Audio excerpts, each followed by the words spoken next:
آج انشاءاللہ ہم استغفار کی اہمیت، فائدے اور استغفار کی برکات کے بارے میں کچھ بات کریں گے۔ سب سے پہلی بات تو یہ ہے کہ ہم سب انسان بھولنے والے ہیں، خطا کار ہیں، اللہ کے حق میں، بندوں کے حق میں کوتاہی کرنے والے ہیں۔ اس لیے ہم میں سے ہر ایک کے لیے بہت ضروری ہے کہ ہم اپنے آپ کو بہتر بنانے کے لیے اور اپنی غلطیوں کو معاف کرانے کے لیے اللہ سبحانہ تعالیٰ کی طرف رجوع کریں۔ رسول اللہ صلی اللہ علیہ وسلم نے فرمایا ہے، ہر انسان خطا کار ہے اور بہترین خطا کار وہ ہیں جو توبہ کرتے ہیں۔ یعنی ہم میں سے ہر شخص سے کچھ نہ کچھ بھول چوک ضرور ہوتی، لیکن اس بھول چوک کا علاج کیا ہے؟ توبہ۔ اور توبہ کا مطلب ہے اللہ سبحانہ تعالیٰ کی طرف پلٹنا، رجوع کرنا۔ ہر انسان کے علاوہ مومن سے بھی خطا ہوتی، مومن سے بھی گناہ ہوتا ہے۔ نبی صلی اللہ علیہ وسلم نے فرمایا، ہر مومن سے کوئی نہ کوئی ایسا گناہ سرزد ہو جاتا ہے جس کو وہ وقتاً فوقتاً کرتا رہتا ہے۔ یعنی باوجود کوشش کے، باوجود عہد کرنے کے، باوجود پکا ارادہ کرنے کے ہم پھر پھسل جاتے ہیں، کچھ نہ کچھ ہم سے غلطی ہو ہی جاتی۔ فرمایا کہ یا کوئی ایسا گناہ ہوتا ہے جس پر وہ قائم رہتا ہے، یعنی کچھ گناہ ایسے ہوتے ہیں کہ جو انسان تھوڑی دیر کے لیے کرتا ہے، اس کو فوراً خیال آتا ہے اور وہ اس کو چھوڑ دیتا ہے، لیکن کچھ گناہ ایسے ہوتے ہیں کہ جن پر وہ جمع ہی رہتا ہے، وہ اس کو نہیں چھوڑتا حتیٰ کہ وہ دنیا چھوڑ جاتا ہے، یعنی موت تک وہ اپنی اس غلطی میں پڑا رہتا ہے۔ مومن کو اس حال میں پیدا کیا گیا ہے کہ وہ فتنوں میں گھرنے والا، توبہ کرنے والا اور بھولنے والا ہوتا ہے، لیکن جب اسے نصیحت کی جاتی ہے تو وہ واعظ اور نصیحت قبول کر لیتا ہے۔ یہ مومن کی خوبی ہے۔ یعنی یہ تو ہو نہیں سکتا کہ ہم سے کوئی غلطی نہ ہو، اور یہ بھی نہیں ہو سکتا کہ ہم ہر غلطی پر فوراً ہی توبہ کر لیں۔ وہ کون سی غلطیاں ہوتی ہیں یا وہ کون سے گناہ ہوتے ہیں جن پر ہم توبہ نہیں کر پاتے؟ ان میں سے عموماً ایک قسم وہ ہوتی ہے کہ جن کے بارے میں ہم یہ جانتے ہی نہیں کہ یہ غلط ہے۔ ہم اپنی گزشتہ زندگی کے بارے میں جانتے ہیں کہ بہت ساری چیزیں ہم ایسی کرتے رہے جن کو ہم نے غلط نہیں سمجھا کیونکہ ہم اندھیرے میں تھے، لیکن جس وقت ہمیں روشنی ملی، قرآن کی روشنی، سنت کی روشنی، تو ہمیں اپنی غلطیوں کا پتہ چلنے لگا، اور جہاں جہاں ہم نے دیکھا کہ ہم کوئی چیز درست نہیں کر رہے یا پھر درست تو کر رہے مگر اعلیٰ درجے کی نہیں کر رہے، تو ہم نے اپنے اندر اس کے لیے امپرومنٹ لانے اور اس کو بہتر کرنے کی کوشش کی اور اپنی غلطیوں سے چھٹکارا پانے کی بھی، یا کم از کم یہ ضرور ہوا کہ ہمیں ان غلطیوں پر ندامت اور شرمندگی ہونے لگی۔ تو مومن کا حال یہی ہوتا ہے کہ اس سے غلطی تو ہوتی ہے لیکن وہ غلطی کو مان جاتا ہے، اس کو پہچان جاتا ہے اور پھر وہ اس کی اصلاح کی کوشش کرتا ہے، اور یہ اس کے ایمان کے درجے کے مطابق ہوتا ہے۔ جس کا ایمان جتنا زیادہ ہوتا ہے اس کے اندر یہ احساس، یعنی اپنی غلطی پر ندامت اور شرمندگی کا احساس اتنا ہی زیادہ ہوتا ہے، اور جس کے اندر ایمان کم ہوتا ہے اس کے اندر وہ سیلف ریئلائزیشن اور اپنی غلطی کی پہچان اور پھر اس کے اوپر ندامت اور اس کو دور کرنے کے لیے ارادہ اور کوشش وہ بھی کم ہی ہوتی ہے۔ تو گناہ کے بعد مومن اور غیر مومن کے درمیان واضح فرق ہوتا ہے۔ مومن اپنے گناہ کو ایسے محسوس کرتا ہے جیسے وہ کسی پہاڑ کے نیچے بیٹھا ہوا اور ڈر رہا ہوتا ہے کہ کہیں وہ اس کے اوپر گری نہ جائے اور وہ اس کے نیچے پھس کے دب کے ختم نہ ہو جائے۔ اور فاسق اور فاجر کا حال یہ ہوتا ہے کہ وہ اپنے گناہ کو مکھی کی طرح ہلکا سمجھتا ہے کہ وہ اس کے ناک کے پاس سے گزری اور اس نے اپنے ہاتھ سے یوں اس کو اشارے سے دور کر دیا، یعنی اس کو گناہ کی شدت کا احساس نہیں ہوتا، اس پر شرمندگی نہیں ہوتی، یعنی اس کو خیال ضرور آتا ہے کہ یہ غلط ہے لیکن کوئی بس خیال آتا اور چلا جاتا ہے، اس کے اندر سے ایک آواز اٹھتی ہے لیکن وہ اس کو دبا دیتا ہے اور اس کی پرواہ نہیں کرتا۔ لیکن مومن پریشان ہوتا ہے اور وہ توبہ کرنے کی طرف لپکتا ہے کیونکہ اس کو یہ معلوم ہے کہ اس کا ایک رب ہے جو گناہوں کو معاف کرتا ہے، اور اسے غلطی کرنے کے بعد جو شرمندگی اور ندامت اور ایک گلٹ ہوتی ہے اسے دور کرنے کے لیے وہ مدد چاہتا ہے، وہ اپنے رب کی طرف رجوع کرتا ہے اور پھر وہ اس سے چھٹکارا پاتا ہے تاکہ وہ اس دنیا میں بھی سکون کی زندگی بسر کر سکے اور آخرت میں بھی اطمینان پائے۔ رسول اللہ صلی اللہ علیہ وسلم نے فرمایا، تم سے پہلے لوگوں میں سے ایک آدمی کا ذکر ہے کہ وہ ایک کھوپڑی کے پاس سے گزرا، یعنی جیسے کہیں سے گزر رہا تھا تو راستے میں ایک کھوپڑی نظر آئی کسی مرے ہوئے کی، اس نے اس کی طرف دیکھا اور اپنے آپ سے باتیں کرنے لگا۔ وہ باتیں کیا کر رہا تھا؟ کہنے لگا، اے میرے رب، تو بڑی عظیم ذات ہے اور میں بڑا کمزور ہوں، اور تو بار بار بخشنے والا ہے اور میں بار بار گناہ کرنے والا ہوں۔ پھر وہ اللہ کے سامنے سجدے میں گر پڑا تو ایک غیبی آواز آئی، اسے کہا گیا کہ اپنا سر اٹھاؤ، یعنی سجدے سے اوپر کرو، اور کہا گیا کہ تو بار بار گناہ کرنے والا ہے اور میں بار بار بخشنے والا ہوں۔ تو اس نے اپنا سر اٹھایا اور اللہ نے اس کو بخش دیا۔ اب سوال یہ پیدا ہوتا ہے کہ وہ کھوپڑی دیکھ کر وہ ایسی باتیں کیوں کر رہا تھا؟ ہم سب جانتے ہیں کہ ہم جتنا بھی غافل رہیں، موت کو بھولے رہیں، لیکن اگر قبرستان کے پاس سے گزر گو تو سوال ہی پیدا نہیں ہوتا کہ ہمیں اپنی موت یاد نہ آئے، اپنا مرنا یاد نہ آئے اور اپنی قبر یاد نہ آئے۔ اسی طرح اگر کسی کی میت پر جائیں تو وہاں بھی لازماً اس کو دیکھ کر، میت کو دیکھ کر یا کفن کو دیکھ کر یا اور اسی طرح کی چیزیں جو ہیں متعلقہ، اس کو دیکھ کر ضرور یاد آتی ہے اپنی موت۔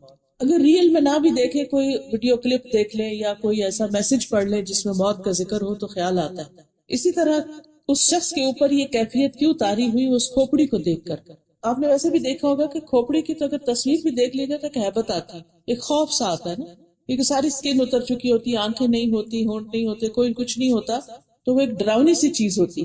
تو ایسی چیزیں انسان کے دل کو نرم کرتی، اس کو اپنی موت یاد دلاتی، اور انسان جب ایسی کیفیت میں اپنے رب کی طرف رجوع کرتا ہے تو وہ بڑا سچا رجوع کرتا ہے، اس کے دل کے اوپر ایک خاص قسم کی کیفیت گزرتی اور وہ اندر سے پگھل جاتا ہے، اور پھر وہ حقیقی معنوں میں اپنے رب کو پکارتا ہے۔ اس شخص کا بھی حال یہی تھا، اور یہ ندامت کے مارے اپنے گناہوں کو دیکھتے ہوئے شرمندگی کے مارے گر پڑا اور سجدے میں پڑ گیا، اور پھر اللہ سے باتیں کرنے لگا، تو اللہ سبحانہ تعالیٰ نے اس کے اس عمل کی وجہ سے اس کو بخش دیا۔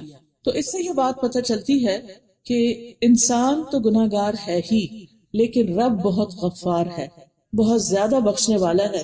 اس لیے انسان سے چھوٹا گناہ ہو یا بڑا گناہ ہو، کبھی بھی اسے مایوس نہیں ہونا چاہیے اور اپنے رب کی طرف رجوع کرتے رہنا چاہیے، تاکہ دنیا سے جب انسان جائے تو بالکل پاک صاف ہو کر جائے۔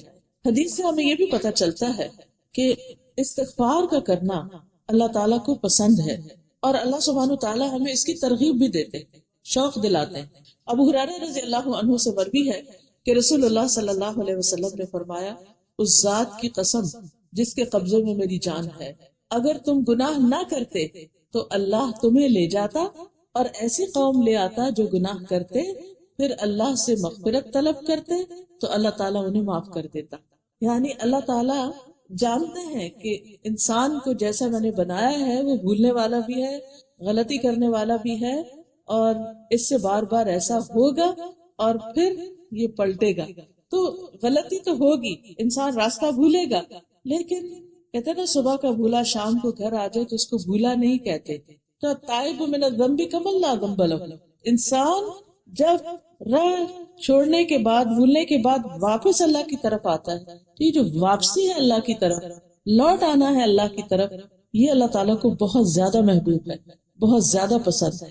اس کا یہ مطلب نہیں کہ ہم گناہ کریں کیونکہ اللہ تعالیٰ چاہتے ہیں کہ ہم گناہ کریں اور پھر توبہ کریں، نہیں، ہم نہ بھی چاہیں تو بھی ہم سے گناہ ہوں گے۔ ایسا نہیں ہوتا کہ ہم گناہ کرنا چاہتے ہیں ضروری تو تبھی گناہ ہوتا ہے، ہم نہیں بھی کرنا چاہتے تو ہم سے بعض اوقات ایسی مجبوری آ جاتی ہے کہ انسان پھسل ہی جاتا ہے، کچھ نہ کچھ اس کے اوپر ایسی چیز آ ہی جاتی اور پھر وہ اپنے رب کی طرف رجوع کرتا ہے۔ بعض اوقات وہ کسی بھول میں ہوتا ہے، غفلت میں ہوتا ہے، بعض اوقات جہالت میں ہوتا ہے، بعض اوقات اس کا ماحول ایسا ہوتا ہے، بعض اوقات جاننے کے باوجود وہ چیزیں بھول جاتا ہے۔ تو یہ ساری چیزیں پھر انسان کو احساس ہونے پر اللہ سبحانہ تعالیٰ کی طرف مائل کرتی ہیں۔ اور کسی انسان کا یہ کہنا کہ I was wrong، میں غلط تھا، یہ میری غلطی ہے، یہ ایک بڑا مشکل کام ہوتا ہے، اور انسان جب اپنی اس مشکل پہ قابو پا لیتا ہے، اپنی غلطی کو مان لیتا ہے، تو یہ جو ماننا ہے اس کی وجہ سے پھر وہ اللہ تعالیٰ کے قریب ہو جاتا ہے۔ قرآن مجید میں اللہ تعالیٰ فرماتے ہیں افلا یتوبون الی اللہ ویستغفرونہ،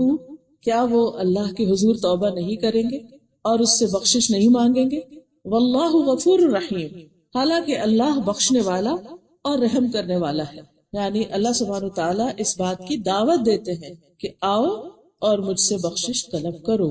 ہم جتنے بھی انبیاء علیہ السلام ہیں ان کی زندگیوں کو دیکھتے ہیں تو ہمیں یہ نظر آتا ہے کہ وہ تمام انسانیت کے اعلیٰ درجے پر ہوتے ہوئے عام انسانوں سے، مومنوں سے بلند مقام رکھتے ہوئے بھی اپنے رب کی طرف رجوع کرتے ہیں اور ہر موقع پر رجوع کرتے ہیں۔ ہم سب جانتے ہیں کہ آدم علیہ السلام جو ہم سب کے باپ ہیں، ان سے جب بھول ہوئی تھی تو انہوں نے کیا کیا؟ انہوں نے فتلقى آدم من ربه کلمات فتاب علیہ انہ هو التواب الرحیم، آدم علیہ السلام نے اپنے رب ہی سے کلمات سیکھے اور اللہ سے استغفار کی تو اللہ تعالیٰ ان کی طرف متوجہ ہوئے اور ان کو معاف کر دیا۔ اور اس میں انہوں نے کیا کہا، ربنا ظلمنا انفسنا وان لم تغفر لنا وترحمنا لنکونن من الخاسرین، تو اللہ سبحانہ تعالیٰ نے ان کی بخشش فرما دی، اللہ ان سے راضی ہو گیا۔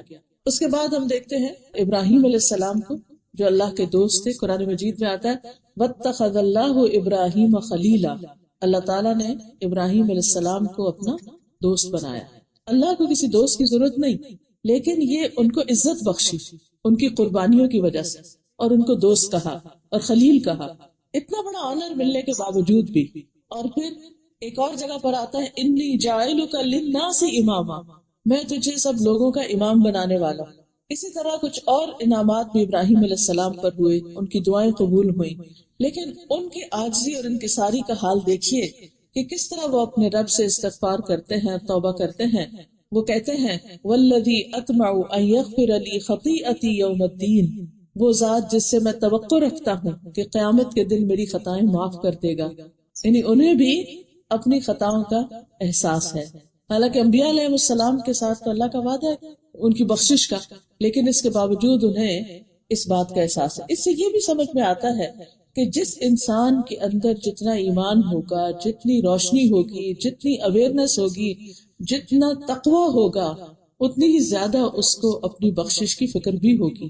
اسی طرح ہم موسیٰ علیہ السلام کے بارے میں دیکھتے ہیں، موسیٰ علیہ السلام کا آپ دیکھیے کہ سب سے زیادہ قرآن مجید میں ذکر ہوتا ہے، کوئی پارہ ایسا نہیں جس میں موسیٰ علیہ السلام کا ذکر نہ ہو۔ اور ویسے بھی آپ جانتے ہیں کہ آسمان پر ابراہیم علیہ السلام 7ویں آسمان پر ہے تو موسیٰ علیہ السلام 6 آسمان پر، یعنی اللہ کے معزز ترین بندوں میں سے ہے موسیٰ علیہ السلام۔ لیکن وہ بھی کس طرح اپنی غلطی کا اعتراف کرتے ہیں، قال رب انی ظلمت نفسی فاغفر لی فغفر له انہ هو الغفور الرحیم، اے میرے رب بلا شبہ میں نے اپنے آپ پر ظلم کیا، تو مجھے معاف کر دے۔ تو اللہ سبحانہ وتعالیٰ نے ان کو بخش دیا، ان کو معاف کر دیا، بے شک وہ بڑا بخشنے والا رحم فرمانے والا ہے۔ یونس علیہ السلام سے جب خطا ہوئی، اپنی قوم کو چھوڑ کر چلے گئے تو مچھلی نے ان کو نگل لیا، وہاں جا کر انہوں نے کیا کہا، لا الہ الا انت سبحانک انی کنت من الظالمین، تو اللہ سبحانہ تعالیٰ نے ان پر رحم فرما دیا۔ ونجیناہ من الغم وکذالک ننجی المؤمنین، ہم نے ان کو غم سے نجات دی اور مومنوں کو بھی ایسے ہی دیتے ہیں۔ اسی طرح داؤد علیہ السلام کے بارے میں آتا ہے سورہ صاد میں وَظَنَّ دَاوُودُ أَنَّمَا فَتَنَّاهُ فَاسْتَغْفَرَ رَبَّهُ وَخَرَّ رَاكِعًا وَأَنَابَ، داؤد علیہ السلام کو اس بات کا خیال آیا کہ دراصل ہم نے ان کی آزمائش کی ہے، تو انہوں نے اپنے رب سے معافی مانگ لی اور وہ رکوع میں گر گئے، خَرَّ رَاكِعًا وَأَنَابَ، اور اللہ کی طرف انہوں نے رجوع کر لیا۔ اسی طرح ہم یہ دیکھتے ہیں کہ جتنے بھی پیغمبر ہیں یہ اپنی قوموں کو بھی استغفار کی ترغیب دیتے ہیں۔ نوح علیہ السلام اپنی قوم سے کہتے ہیں فَقُلْتُ اسْتَغْفِرُوا رَبَّكُمْ إِنَّهُ كَانَ غَفَّارًا، کہ اپنے پروردگار سے اپنے رب سے معافی مانگ لو، بے شک وہ بڑا معاف کرنے والا ہے۔ ہود علیہ السلام نے کہا وَيَا قَوْمِ اسْتَغْفِرُوا رَبَّكُمْ ثُمَّ تُوبُوا إِلَيْهِ، اے میری قوم اپنے پروردگار سے معافی مانگو پھر اسی کے آگے توبہ کرو۔ شعیب علیہ السلام نے کہا وَاسْتَغْفِرُوا رَبَّكُمْ ثُمَّ تُوبُوا إِلَيْهِ، اپنے رب سے معافی مانگو اور اس کے آگے توبہ کرو۔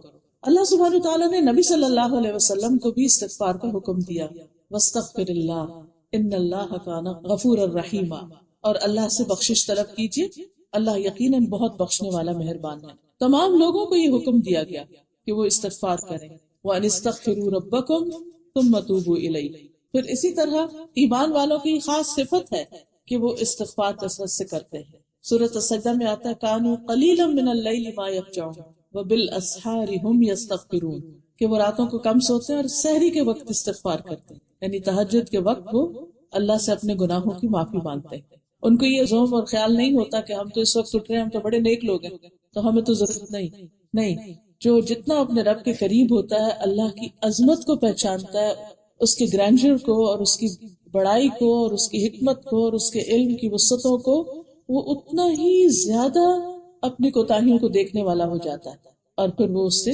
توبہ کرتا ہے۔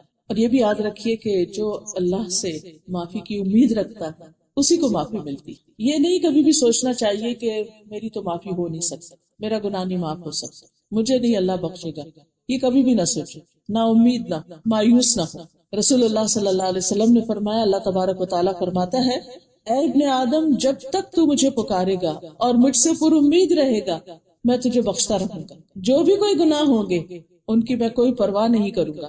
اے ابن آدم، اگر تیرے گناہ آسمان کی بلندیوں تک پہنچ جائیں، اور آپ کو معلوم ہے کہ زمین سے آسمان کا فاصلہ 500 سال کے برابر، تو پھر مجھ سے بخشش طلب کرے تو میں پرواہ کیے بغیر تجھے بخش دوں گا۔ اتنے زیادہ گناہ ہے کہ آسمان تک چلے گئے۔ اے ابن آدم، اگر تو زمین بھر گناہ کر لے، یعنی پوری زمین تیرے گناہوں سے بھر جائے، اور پھر تو میرے پاس آئے اس حال میں کہ میرے ساتھ کسی کو شریک نہیں ٹھہرایا، تو میں تجھے ان گناہوں کے بقدر بخش دوں گا۔ اللہ سبحانہ تعالیٰ کی بخشش اور رحمت جو ہے وہ بہت وسیع ہے۔ تو کسی برے سے برے انسان کو، کسی غلط سے غلط انسان کو، انتہائی گناہ گار انسان کو مایوس نہیں ہونا چاہیے، توبہ کر کے رب کی طرف پلٹ جانا چاہیے۔ اسی میں بندے کی اصلاح ہے، اسی میں اس کی دنیا اور آخرت کی بھلائی۔ شیطان انسان کو مایوس کرتا ہے، اور وہ کیا چاہتا ہے کہ انسان اللہ سے مایوس ہو اور وہ اللہ کی طرف نہ پلٹے اور گناہوں میں اور آگے سے آگے جائے۔ جب ہمارے دل میں یہ خیال آتا ہے نا کہ معافی نہیں ہو سکتی، تو پھر انسان کہتا ہے کہ جہنم میں تو جانا ہی، چلو دنیا میں تو عیش کرو، تو یہ چیز اسے گناہوں پر اور دلیر کر دیتی۔ لیکن جب انسان کو معافی کا یقین ہوتا ہے تو پھر انسان اللہ کی طرف رجوع کرتا چلا جاتا ہے۔ اور یہ یاد رکھیے کہ جو شخص اللہ کو پہچانتا ہے وہ کبھی مایوس ہو نہیں سکتا۔ ابو ہریرہ کہتے ہیں، میں نے نبی صلی اللہ علیہ وسلم کو فرماتے ہوئے سنا کہ ایک بندے نے بہت گناہ کیے اور کہا، اے میرے رب، میں تیرا ہی گناہ گار بندہ ہوں، تو مجھے بخش دے۔ اللہ رب العزت نے فرمایا، میرا بندہ جانتا ہے کہ اس کا کوئی رب ہے جو گناہ معاف کرتا ہے اور گناہ کی وجہ سے سزا بھی دیتا ہے، تو میں نے اس بندے کو بخش دیا۔ یعنی جو مجھ سے امید اور خوف کی حالت میں معافی مانگنے کے لیے آیا، میں نے اس کو بخش دیا۔ پھر اسی طرح ایک اور جگہ پر آتا ہے، رسول اللہ صلی اللہ علیہ وسلم نے فرمایا، ابلیس نے اپنے رب عز و جل سے کہا، مجھے تیری عزت و جلال کی قسم، میں تیرے بندوں کو اس وقت تک گمراہ کرتا رہوں گا جب تک ان کے جسم میں روح رہے گی۔ آخری وقت بھی وہ انسان کو بہکاتا اور ورغلاتا ہے۔ اللہ عز و جل نے فرمایا کہ مجھے اپنی عزت و جلال کی قسم، جب تک وہ مجھ سے معافی مانگتے رہیں گے میں بھی انہیں معاف کرتا رہوں گا۔ اس لیے انسان کو آخری وقت تک استغفار کرتے رہنا چاہیے۔ تو استغفار کے کچھ فائدے بھی ہیں۔ گناہوں کی معافی کے علاوہ سب سے پہلی بات یہ ہے کہ انسان کو پاک کرتا ہے، انسان کا بوجھ ہلکا کرتا ہے۔ گناہ کا اپنا ایک بوجھ ہوتا ہے جس کو وزر بھی کہتے ہیں، تو یہ جو بوجھ ہوتا ہے نا انسان کے دل، دماغ پر، حتیٰ کہ اس کے جسم کو بھی بوجھل بوجھل محسوس کرواتا ہے۔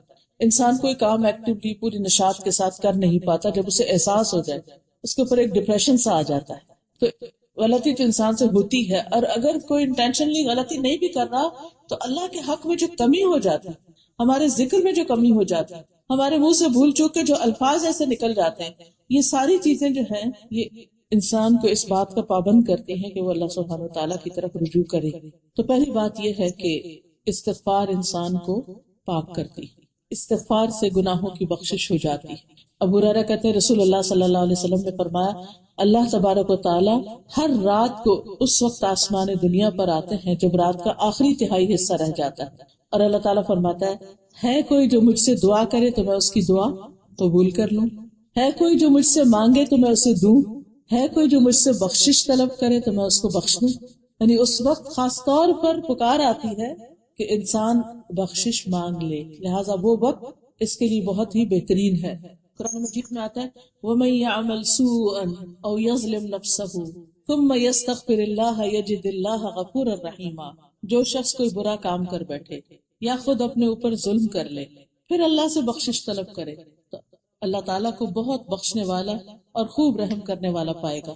مومنوں کے بارے میں آتا ہے، وَالَّذِينَ إِذَا فَعَلُوا فَاحِشَةً أَوْ ظَلَمُوا أَنفُسَهُمْ ذَكَرُوا اللَّهَ فَاسْتَغْفَرُوا لِذُنُوبِهِمْ وَمَن يَغْفِرُ الذُّنُوبَ إِلَّا اللَّهُ وَلَمْ يُصِرُّوا عَلَى مَا فَعَلُوا وَهُمْ يَعْلَمُونَ۔ ایسے لوگوں سے جب کوئی برا کام ہو جاتا ہے یا وہ اپنے آپ پر کچھ ظلم کر بیٹھتے ہیں تو انہیں فوراً اللہ یاد آ جاتا ہے اور وہ اپنے گناہوں کی معافی مانگنے لگتے ہیں، اور اللہ کے سوا کون ہے جو گناہ معاف کر سکے، اور وہ جانتے بوجھتے ہوئے اپنے گناہوں پر اصرار نہیں کرتے، یعنی جو ہی انہیں خیال آتا کہ میں نے غلط کیا تو فوراً اللہ کی طرف پلٹ آتے، دیر اینڈ ڈن، کسی وقت انتظار بھی نہیں کرتے۔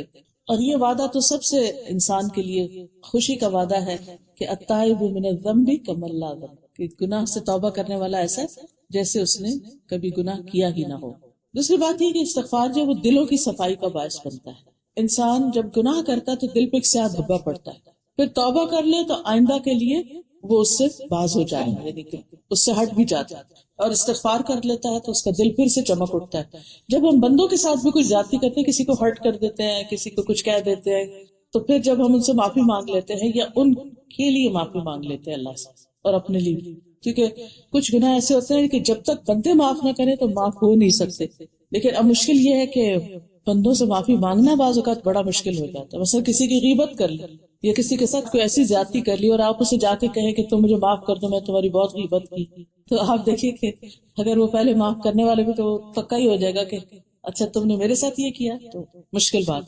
تو ایسے میں انسان بجائے اس کے کہ وہ اس سے جا کے ذکر کر کے ایک اور فتنہ کھڑا کرے، تو بہتر یہ ہے کہ اس کے لیے بھی اللہ سے معافی مانگے کہ یا اللہ میں نے جو اس کے حق میں کبھی کوتاہی کی ہے، اس کے عوض اس کے گناہوں کو معاف کر دے. تو اس سے انسان کے دل کا بوجھ ہٹ جاتا ہے، ورنہ گناہ ہمیشہ انسان کے لیے شرمندگی اور ندامت اور بوجھ کا سبب بنتا ہے. دوسرا فائدہ یہ ہے کہ انسان کو دنیا کی بھی برکتیں ملتی، گناہوں کا بوجھ تو ہٹتا ہے، دل صاف ہوتے ہیں، چمکتے ہیں، پاکیزگی کا ذریعہ بنتا ہے. یعنی جس طرح انسان نہا دھو کر جسم کو صاف کرتا ہے، اسی طرح استغفار کر کے اپنے باطن کو صاف کرتا ہے. اور اس کے ساتھ ساتھ یہ کہ دنیا کی برکتیں اس پر نازل ہونے لگتی. قرآن مجید سورۃ النمل میں آتا ہے لولا تستغفرون اللہ لعلکم ترحمون، تم اللہ سے بخشش کیوں نہیں طلب کرتے تاکہ تم پر رحم کیا جائے. اسی طرح اللہ تعالیٰ کی محبت ملتی. ان اللہ یحب التوابین ویحب المتطہرین، بے شک اللہ خوب توبہ کرنے والوں سے محبت کرتا ہے اور پاک صاف رہنے والوں سے بھی محبت کرتا ہے. تو یہ تطہر جو ہے یہ جسمانی صفائی ہے، یعنی کہ انسان کی اپنے زائد بالوں سے صفائی، میل کچیل سے صفائی، ناخنوں وغیرہ کی، اور ہر طرح کی، دانتوں کی، یعنی اپنے کپڑوں کی، اپنے گھر کی، لباس کی، جگہ کی، یہ صفائی جو ہے یہ تطہر ہے، یعنی ظاہری صفائی. اور توبہ جو ہے یہ انسان کے باطن کی صفائی. تو جو یہ دونوں طرح کی صفائی اختیار کرے، ظاہری اور باطنی، ایسے لوگ اللہ تعالیٰ کے محبوب ہوتے ہیں. اسی طرح انسان کو کامیابیاں بھی ملتی، یعنی اگر کسی بھی پروجیکٹ میں، کسی بھی کام میں انسان کو نقصان ہو رہا ہے، پیچھے جا رہا ہے، تو اس کو چاہیے کہ خاص طور پر استغفار کرے. اللہ تعالیٰ فرماتے ہیں وَتُوبُوا إِلَى اللَّهِ جَمِيعًا أَيُّهَا الْمُؤْمِنُونَ لَعَلَّكُمْ تُفْلِحُونَ، تم سب اللہ کے حضور توبہ کرو اے مومنو تاکہ تم فلاح پاؤ، کامیاب ہو جاؤ.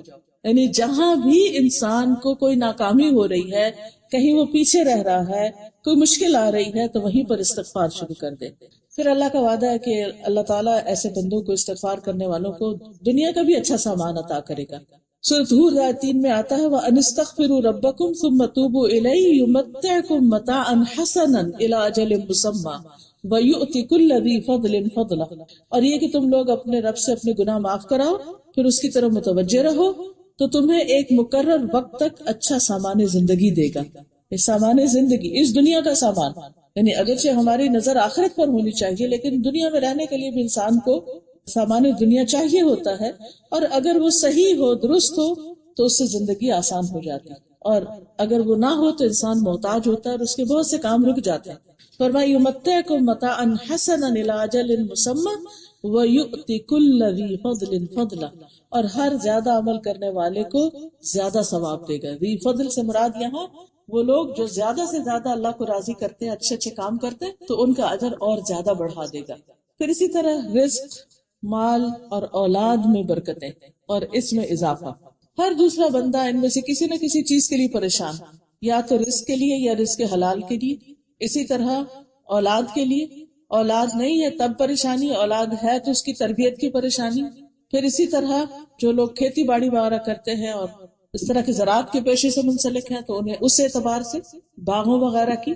تو اللہ تعالیٰ فرماتے سورۃ نوح میں فَقُلْتُ اسْتَغْفِرُوا رَبَّكُمْ إِنَّهُ كَانَ غَفَّارًا يُرْسِلِ السَّمَاءَ عَلَيْكُمْ مِدْرَارًا وَيُمْدِدْكُمْ بِأَمْوَالٍ وَبَنِينَ وَيَجْعَلْ لَكُمْ جَنَّاتٍ وَيَجْعَلْ لَكُمْ أَنْهَارًا. تو میں نے کہا اپنے رب سے معافی مانگ لو، یقیناً ہمیشہ سے بہت معاف کرنے والا ہے، وہ تم پر بہت برستی ہوئی بارش اتارے گا، اور وہ مالوں اور بیٹوں کے ساتھ تمہاری مدد کرے گا، اور تمہیں باغات عطا کرے گا، تمہارے لیے نہریں جاری کر دے گا، یعنی خوب وافر مقدار میں پانی بھی ملے گا.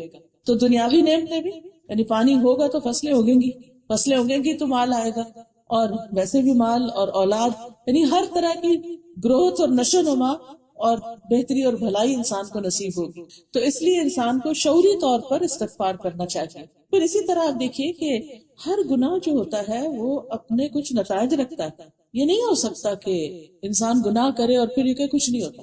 ہم یہی سوچتے ہیں کہ کچھ نہیں ہوتا، خیر ہے کوئی بات نہیں.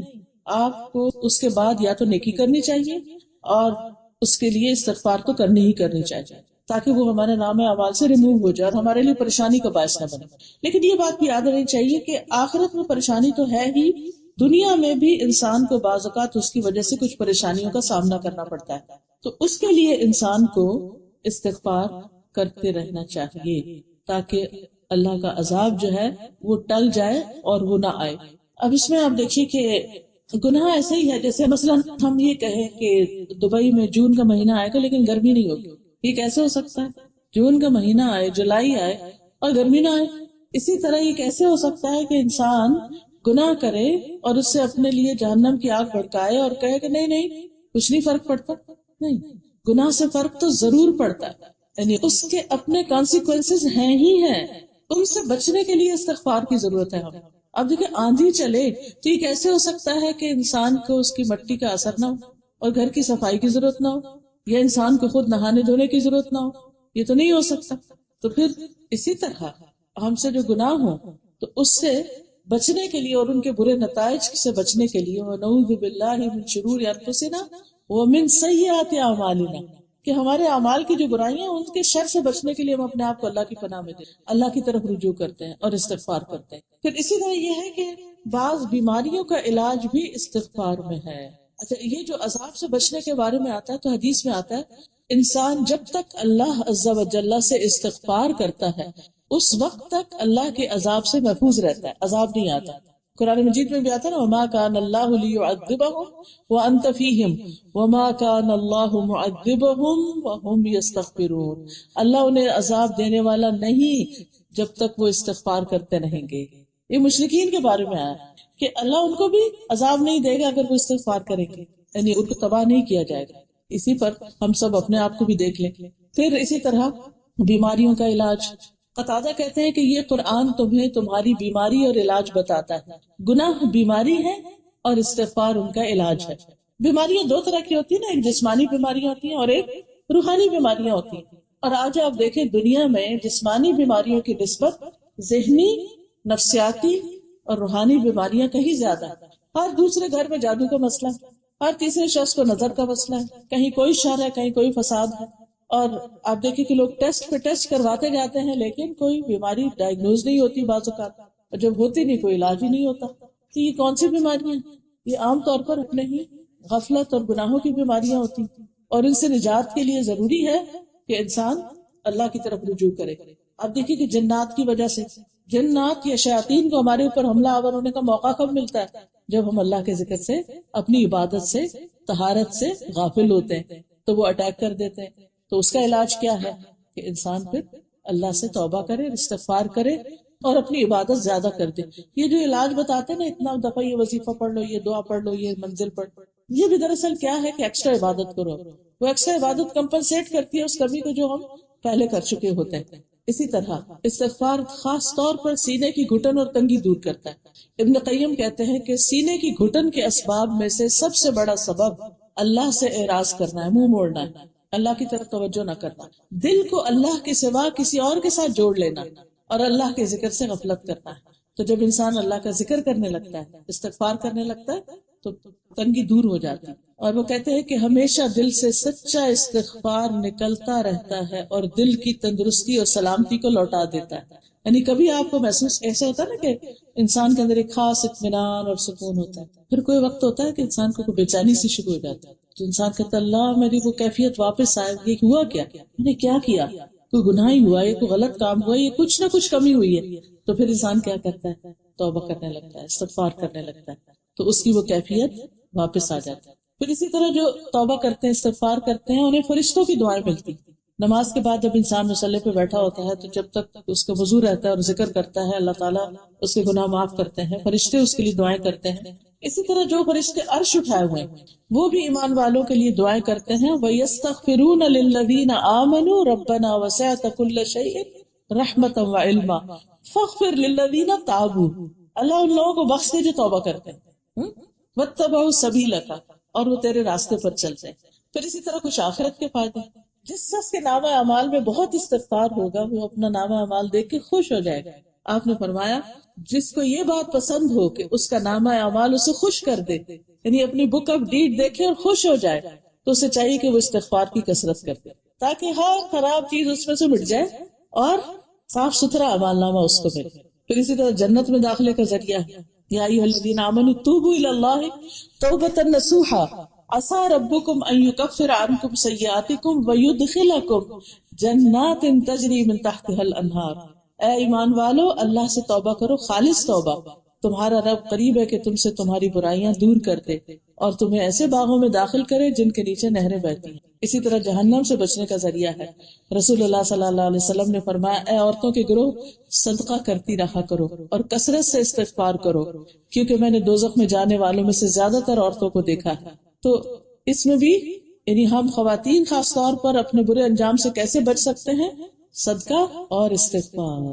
اور استغفار جو ہے وہ یہ نہیں کہ کوئی خاص کسی وقت پر ہی کیا جائے تو کیا جائے، نہیں، جب غلطی ہو، احساس ہو، دیر اینڈ دن کر لیا جائے۔ دن میں کسی بھی وقت کیا جا سکتا ہے۔ نبی صلی اللہ علیہ وسلم ایک دن میں 70 سے زیادہ بار استغفار کرتے تھے، ایک اور روایت میں 100 کا لفظ آتا ہے۔ پھر اسی طرح ہم دیکھتے ہیں کہ جب ہمارے دن رات کے کام ہوتے ہیں اس میں کئی دفعہ ہم استغفار کرتے ہیں، اسے نماز شروع کرتے ہیں اور اس میں جو دعائیں ہیں اس میں بھی استغفار کا ذکر آتا ہے، رکوع میں استغفار آتا ہے، اللہم اغفر لی ذنبی کلہ دقہ و جلہ اولہ و آخرہ علانیتہ و سرہ۔ دو سجدوں کے بیچ میں نبی صلی اللہ علیہ وسلم پڑھتے تھے رب اغفر لی رب اغفر لی، پھر اس طرح اللہم اغفر لی وارحمنی واہدنی وعافنی، پھر تشہد میں، پھر سلام پھیرنے کے بعد، سلام سے پہلے کی جو دعا ہے رب انی ظلمت نفسی، پھر کسی مجلس میں بیٹھ کر استغفار کرنا، پھر نیکی کے کاموں کے بعد بھی، جیسے نماز کے بعد ہم کیا کرتے، سلام پھیر کر استغفر اللہ استغفر اللہ استغفر اللہ۔ پھر اسی طرح یہ ہے کہ کچھ کام ایسے کہ جن کو کرنے سے انسان کے گناہ معاف ہوتے ہیں، مثلا اسلام قبول کرنا، نو مسلم کے سارے پچھلے گناہ معاف ہو جاتے ہیں، اچھی طرح وضو کرنا، فرض نماز کی ادائیگی، جمعہ کی نماز کی ادائیگی، تہجد کی ادائیگی، توبہ کی نماز پڑھنا خاص طور پر، عمرہ کرنا، حج کرنا، حجر اسود اور رکن یمانی کو چھونا، صدقہ کرنا، مجالس ذکر میں شرکت، اچھی مجلسوں میں شرکت۔ حدیث میں آتا ہے جب کوئی جماعت اکٹھے ہو کر اللہ کا ذکر کرتی اور اس سے اس کا مقصد صرف اللہ کی رضا ہوتی تو ایک منادی آواز لگاتا ہے کہ تم اس حال میں کھڑے ہو کہ تمہارے گناہ معاف ہو چکے اور تمہارے گناہ نیکیوں میں بدل دیے گئے۔ پھر رمضان اور لیلۃ القدر، پھر بیماری کی حالت میں جب بندہ اللہ کی تعریف کرتا ہے تو اس کے گناہ معاف ہونے شروع ہو جاتے ہیں۔ پھر راستے سے تکلیف دہ چیز ہٹا دینا، سبحان اللہ، یہ بھی گناہوں کے معافی کا ذریعہ ہے۔ پھر نماز کے لیے پیدل چل کے جانا اچھی طرح وضو کرنے کے بعد، ایک نماز کے بعد دوسری نماز کا انتظار کرنا، یہ انتظار کرنا ایک طرح سے استغفار ہے خاموش۔ پھر نماز کے بعد کی تسبیحات، 33 دفعہ سبحان اللہ، 33 دفعہ الحمدللہ اور 34 مرتبہ اللہ اکبر، یا پھر 33 بار اللہ اکبر اور لا الہ الا اللہ وحدہ لا شریک لہ لہ الملک و لہ الحمد وہو علی کل شیء قدیر۔ جو شخص ہر نماز کے بعد یہ عمل کرتا ہے اس کے سارے گناہ معاف کر دیے جاتے ہیں، چاہے وہ سمندر کی جھاگ برابر ہی کیوں نہ ہو۔ اسی طرح دن میں 100 بار سبحان اللہ و بحمدہ پڑھنا، پھر اسی طرح لا الہ الا اللہ واللہ اکبر والحمد للہ وسبحان اللہ ولا حول ولا قوۃ الا باللہ پڑھنا۔ تو یہ بھی پڑھنا جو ہے یہ انسان کے گناہوں کو معاف کرنے کا ذریعہ ہے۔ پھر استغفار کے جتنے بھی ورژن ہیں، میرے خیال ہے آپ کارڈ لائی ہیں استغفار کے، یہ پنک کارڈ ہیں، ان میں قرآن کی آیات اور احادیث کے ذریعے جو استغفار کی دعائیں ہمیں ملتی ہیں ان کا ذکر ہے اس میں۔ اور اگر انسان تہجد کے وقت اسی کو پڑھ لے تو اس سے یہ تھا کہ سارے ہی ایک طرح سے دعائیں اس میں آ جاتی ہیں۔ پھر اسی طرح 100 بار دن میں سبحان اللہ پڑھنا، پھر اپنے لیے استغفار کرنا اور دوسروں کے لیے کرنا۔ جب ہم دوسروں کے لیے استغفار کرتے ہیں تو اس کا فائدہ ہمیں پہنچتا ہے، ان کو بھی پہنچتا ہے اور ہمیں بھی پہنچتا ہے۔ اس لیے یہ پڑھنا چاہیے ربنا اغفر لی ولوالدی وللمؤمنین یوم یقوم الحساب۔ پھر زندوں کے لیے بھی اور فوت شدہ کے لیے خاص طور پر۔ نبی صلی اللہ علیہ وسلم جب میت کو دفن کر چکتے تھے تو کچھ دیر پاس ٹھہرتے اور فرماتے اپنے بھائی کے لیے استغفار کرو اور اس کی ثابت قدمی کی دعا کرو کیونکہ اب اس سے سوال ہوگا۔ پھر اسی طرح اولاد اپنے والدین کے لیے جب استغفار کرتی، ولد صالح یدعو لہ، اس سے بھی انسان کے درجات بلند ہوتے ہیں. حدیث میں آتا ہے اللہ سبحانہ وتعالیٰ جنت میں ایک نیک آدمی کا درجہ بلند کرتا ہے. تو پوچھتا ہے کہ اے میرے رب، میرے درجے کہاں سے آئے؟ تو اسے اللہ تعالیٰ فرماتے ہیں تیرے حق میں تیری اولاد کی استغفار کی برکت سے، یعنی اس نے تیرے لیے بخشش کی دعا کی تو تیرا درجہ بلند ہو گیا. تو ان دعاؤں کو ہمیں یاد بھی کر لینا چاہیے، ورنہ یہ ہے کہ دیکھ کے پڑھنا جو ہے وہ بھی بہت فائدہ مند ہے. تو یہ تھی کچھ فائدے استغفار کے. ٹھیک. سبحانک اللہم و بحمدک، اشہد ان لا الہ الا انت، استغفرک و اتوب الیک. السلام علیکم و رحمۃ اللہ وبرکاتہ.